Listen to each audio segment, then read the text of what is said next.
dalka Jamhuuriyadda Somaliland xisbiyada mucaaradka ee Jamhuuriyadda Somaliland waxa ay si aad ah uga hadlayeen heer la barfoodin oo waqti xadirkan si rasmi ah u horyaala maxkamadda sare ee Jamhuuriyadda Somaliland. Haddaba xisbiyada Jamhuuriyadda Somaliland oo aragtidoodu ay aad uga soo horjeesatay heerkaasi isla markaasna ay muddooyinka u dambeeyay aad uga hadlayeen ayaa waxaan arrimahaasi aan wax ka weydiin doonaa iyo furashada ururada siyaasadda ee Jamhuuriyadda Somaliland afayeenka xisbiga muxaafidka ah ee kulmiye Cabdinaasir Maxamed حسن بوني ووقت هذا كان بربر كيجا داود يا فديا عبد الناصر محمد حسن بوني أفيان مركو رئيسا تلفزيون قرن الجمهورية السومالية نقصده هذه بدو ما تنتين بهوين تلفزيون كقرن الجمهورية السومالية يهول وذي نديسة يخضر وما تعرف كان وحوي يعني وذي جوجنو جمعة مبارك بان له هذه بدو ما تنتي وانا دوه وهاجاج أفيان مرمي يقول بيسي حسبية معارضة كسوماليلاند waxay aad uga hadlayeen heer lambarfoodin oo waqti xadirkan maxkamadda horyaala maxkamadda Jamhuuriyadda Somaliland waa maxkamad dastuuriya oo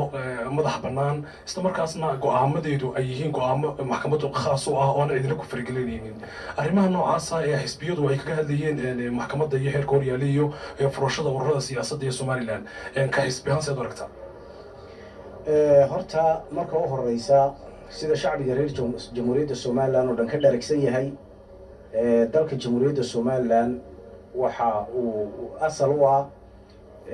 waxa weeye qaanuunka dalka oo ugu sareeya dastuurka Jamhuuriyadda Somaliland iyo xeerasha kale ee dalka u yaala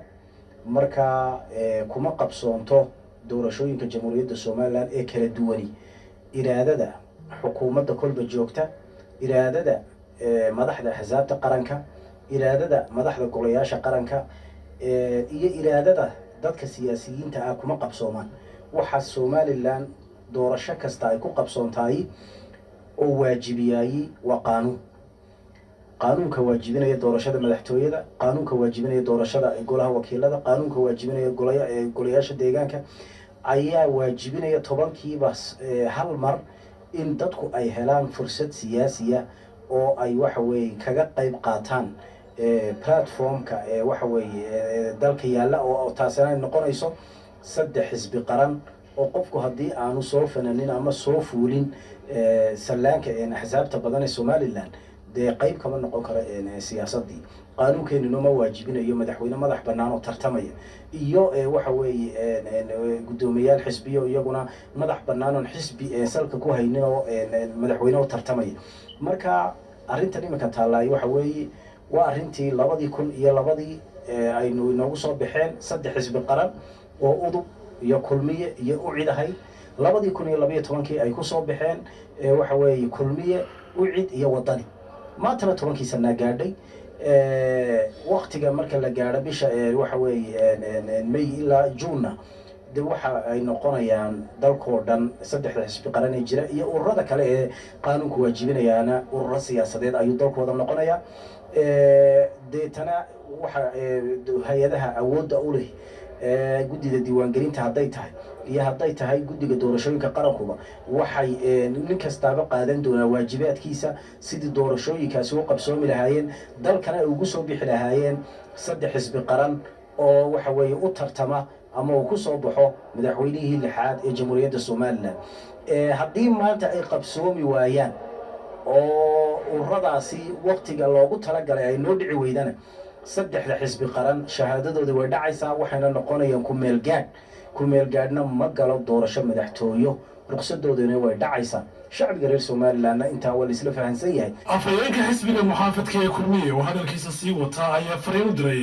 murashaxa xisbiga wadani Cabdiraxmaan Maxamed Cabdilaahi Cirro iyo gudoomiyaha xisbiga mucaaradka ee UCID Injineer Faysal Cali Waraab oo sheegay in ay u hoggaansamaan sharciyada wadanka u yaala nimanka qaylanaya ee waxa weeye labada gudoomiye ee xisbi mucaarad ee shalay toona waxa weeye iyo ugu dambeysay hadlayeen waxaan u sheegaynaa inay ummadda Jamhuuriyadda Somaliland ka xishoodaan Cabdiraxmaan oo gudoomiye golaha wakiilada ahaa oo maalmahan caadaystay inuu maalin kasta yiraahdo waxa weeye madaxweynaha qaranka Jamhuuriyadda Somaliland talaabooyin dastuuri iyo jabiye ama talaabooyin dastuuri ah laga qaado Cabdiraxmaan waxa lagu doortay golaha wakiilada muddo waxay ahayd 5 sano waxana 12 sano ahayd gudoomiye golaha wakiilada toddobada sane kale waajib iyo sharci ayaad ku ahayd waxa weeye xubin golo wakiilla iyo guddoomiye golo wakiillaba taa tu lamiduna madaxweynaha jamhuuriyadda somalilan qaanuunka dalka uu ku noqonaya madaxweyne dadka waxa weeye aad u sheekaynaysaa maaha sabi caruura maaha dad wax magaratiya maaha dad boqolkiiba waxa weeye somalilan maanta 90 aad u sheekaynaysaa oo waxa weeye maalin kastaba sida daadka iskaga soo rugmanayo oo jaamacadaha dalka ka takharujaya dadka aad la hadlaysiin adiga Faysal waa dadka weey waxa la Faysal nin odayaa tahay dalka jamhuuriyadda somalilan taariikh fiican oo soo jireena ku lahaa maanta waxaagii ha masixin ha khaatuma daraysanin intaad xisbiga maanta joogtay 3 jeer bay dadku ay ku yiraahdeen madaxweyne aan doonaynay matid xaq baad u leedahay maantana inaad urada furato oo waa qaanuuni cid ku diidan ma jirto haddaad kalsooni isku qabto badkaysa soo dhig laakiin waxa kale aad ku meeraysanayso iyo waxa weeyaan kufkaaga ahayn ee maanta nin da'daasi wuxuu ku hadla aanay ahayn ee waxa weeye maalin kasta aad shacbiga reer Soomaaliland u kala abtirinayso intaad xisbiga joogtay waxa weeye udubad soo kala abtirisay kulmiyadu soo abtiriso waxa weeye laba teeran dalkan hogaamiyo madaxweyne Siiraayo halka la martay la ogaa maanta la ogyahay madaxweyne Biixi halka la marayso waxa soo dhanna waxa keenaya marka arinta waajibka ee uradu ay gaadho ayuu miirku ka tagaya yaanu miirku ka tagin nin weyn baa tahay intii ilaahay wax ku qoray ee magac iyo mansaba aad adduunka korkiisa ku leedahay waad noolaan doontaa laakiin inaad maalin walba cayda madaxweynaha qaranka jamhuuriyadda Soomaaliland oo aad tiraado waxa weeyaan waxaan maanta afka ilmaha caruurta ka xishoodaad kula hadlayso isagu de ma ahana laakiinse waxa weeye dawladaha jaarka intaad gudoomiyaha xisbiga u citahay aad ku aflagaadis dalka Soomaaliland gudihiisa reer aanad ku aflagaadeen ma jirto waxaan ku xasuusinayaa waxa weeye bulshada maanta gobolada Soomaaliya sanaag degta horaad ugu sheegtay waxa weeye inay Soomaaliland isxambaar golaha wakiilada ku yimaadeen oo maalin walba ku caayis maanta doorasho ku yimaadeen doorashayna rabaan inay ururo iyo axsaab qayb kala noqdaan bulshooyinka kale galbeedka iyo darafyaduna waa la mid maanta Soomaaliland ayaa rabta wixii dastuurka iyo xeerasha dalku jideeyeen inay ka qayb qaataan adiguna ma afduubi kartid ardayga kale waxa weeye aad soo saarteen ma afduubi karo Cabdiraxmaan Cirro waxa waajibiye shalay toole isagoo gudoomiye golo wakiila oo xisbi qaran oo soo baxay soo xeer maahay xeerkiiba maanta yimid dadkuna waxa weeye ma afduubi kartaan waxaad ugu sheekaynaysaa dadkana way ka koreen waana la dhaafay Soomaaliland waqti la dhageysta arday iyo macalinkiisa oo meel soo wada taagan dadka ka xishooda waa la inila hadlayaa intii la iniga xishooday dib dambe la iniga xishoon maayo si toos ah la inigu jawaabaya waxaad ka hadashiinba waxa weeye ummadda wixii u wanaagsan ba loo sheegaya ummadda ka xishooda cid allaaliya cid waxa weeye waxaan jiraan u sheegi kartaan ma jirto waxaan u sheegayaa Faysal oo aan leeyahay maanta waxa weeye Faysal waxay gaadhay waqtigii jamhuuriyadda Soomaaliland iyo aqooyahankeyga iyo dhalinyartoodu ay dalkooda difaacanayeen ay xajisanayeen cid allaali cid aad qaldi kartaa ma jirto baarlamaankii shalay aad lahayd waxa weeyaan waxaan soo saaray dad mutacaafiin oo dhalinyara ayaad haddana shalay toola lahayd dad aan waxba kala garanayn baa soo saaray way kala garanayaan oo waa dhabo waad ogtahay laakiin waxa ugu weyn ee ku ilowsiinayay ee khalqalka ka qaaday waxa weeye waa marka xeerka dalka ay dhigatay 10 sanaba hal mar inuu radi la furo ay tahay way aqbal cid aad hor istaagi kartay cid aad qaldi kartaana ma jirto waana la furayaa dalkana waxa weeye 3 xisbi qaran baa doorashada madaxtooyada ku tartami doona 3 xisbi qaran oo soo baxana madaxweyne lixaad ee Soomaaliland ka soo dhax bixi doona ama nasiibku hayna siiyo 3deena maanta joogta inaynu soo noqono ama qayb kamid ah soo noqoto ama inayna soo noqoninba waxa dalkan ugu weyn ee maanta xisbiga talada haya ee iyo xukuumadda madaxweyne Biixi oo maanta dalkan hogaaminaysa ka go'an waxa weeye wax kastana ka sareeyay in qaanuunka dalkan sareeyo dhinaca kale afayeenka xisbiga kulmiye Cabdinaasir Maxamed Xasan Buuni waxa uu sheegay in xilligan siyaasadda arrimaha dibadda ee jamhuuriyadda Soomaaliland marayso halkii ugu wanaagsanayd isla markaasna waxa uu intaasi ku daray in ay guul u tahay xukuumadda uu hogaamiyo madaxweynaha jamhuuriyadda Soomaaliland Mudane Muuse Biixi Cabdi madaxweynaha maanta joogay wuxuu Ilaahay nasiib u siiyay inuu ku guuleysto siyaasadda arrimaha dibadda iyo tii arrimaha gudaha tii arrimaha dibadda maanta wada arkaysid dalka Soomaaliland khayrka iyo liibaanta uu soo socota iyo intuu ku talaabsaday ta gudahana waxaad arkaysid baarlamaan 16 sano fadhiyay inuu madaxweynuhu horeeyay doorashadooda ku lamaaneeya golo deegaan iyaguna dhowr iyo 10 sano fadhiyay waxaasoo dhan waxay ku qabsoomeen waa daacadnimada iyo hogaaminta qarankan maanta madaxweynaha jooga iyo xukuumaddiisa iyo xisbigiisu ay ku hogaaminayaan idinkuna waa idinkaa maanta dhalinyartii somalilan ee furaska siyaasigaa lahayd ee dalkooga lahayd ee dalkooga aamintay aad doonaysiin waxa weeyaan ee ku garaadaysatay 20 sano xisbigaa lagu caytamay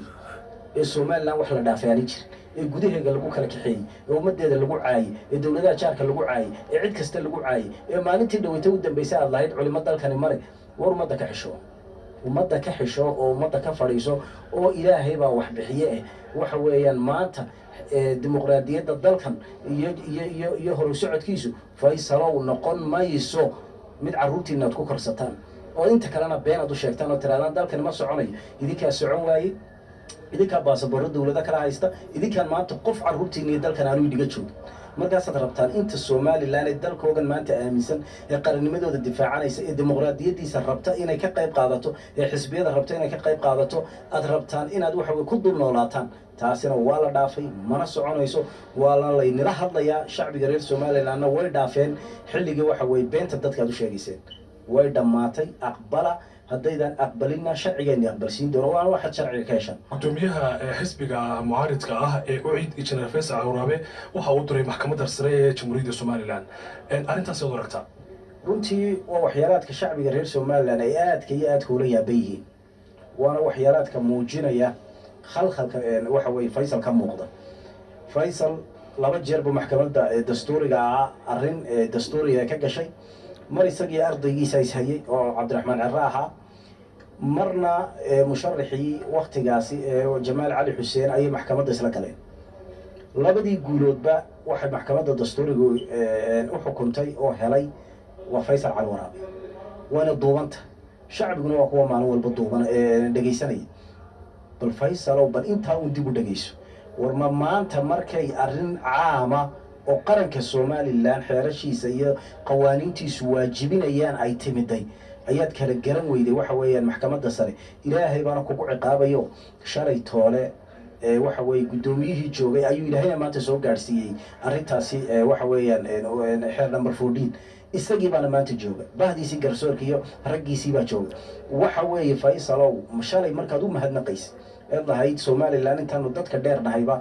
waxa weeye aadan xaaji cali axmed weey iyo guddidiisa garsoorka iyo maanta oo waxa weeye aad meher iyo haddaad waxa weeye qada joogto iyo haddaad meel kale joogto iyo haddaad suuq joogtaba aad nuuc khalkhali kugu dhacayo waxa weeyaan aad maalin walba la cataabaysa inaad waxa weeye madaxdii garsoorka wax ka sheegto kufkaaga maaha aadan xaaji cali axmed iyo guddidiisa garsoorkuba waxay ku suntan yihiin qaranka somalilan iyo intii maxkamadda dastuurigii jirtaba taariikh weyn bay ku suntan yihiin mana siyaasadayn kartid mana bajin kartid waxaad u socotaana waxa weeyaan waa ka hordeg waxaad ka hordegi kartaana ma jirto xeer number 14na kala aragti duwanaanshaha mudanayaasha golaha wakiilada unba marjicii dastuurka u fasaxaya ula noqdee arrinta xeer number 14 arrin istaagaysa maaha waana waajib waana dhacaysa uradana waqtigooga waa la furaya saddexdaa xisbi qaranna 3 xisbi qaro oo doorasho madaxtooye ka qayb galaya maaha waxa weeye dadkana ka daa aflagaadada ka daa cayda ka daa